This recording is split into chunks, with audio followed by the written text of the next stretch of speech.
And when people are growing in grace, I stand in an office of trust. The reason why all of you are seated here, apart from working out on your own salvation with fear and tremble, apart from that, the reason why you will love me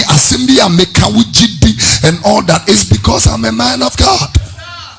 It's because of the office I stand, not because of me. It's because of the office I stand. I cannot abuse that office. That influence must be used responsibly.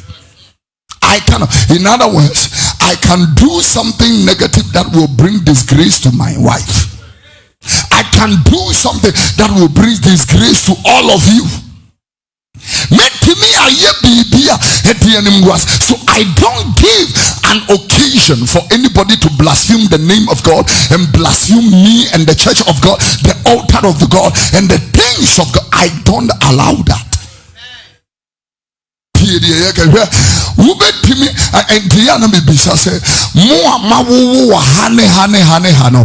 How do you feel? How do you explain it to your children? How do you even explain to your children that you are divorcing your wife?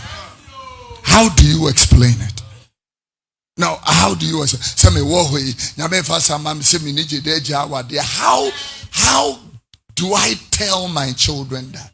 How do I get the ebullience and the temerity and the audacity to come and stand here and say that from today I have divorced my wife? How do I have that?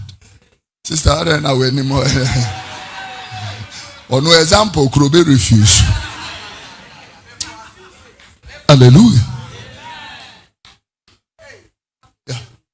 And so when you look at something like 2 Samuel chapter number 12 verse number 14, put it on the screen. So 2 Samuel chapter, the Bible said, howbeit, because of this deed, thou hast given great occasion for the enemies of the Lord to blaspheme God.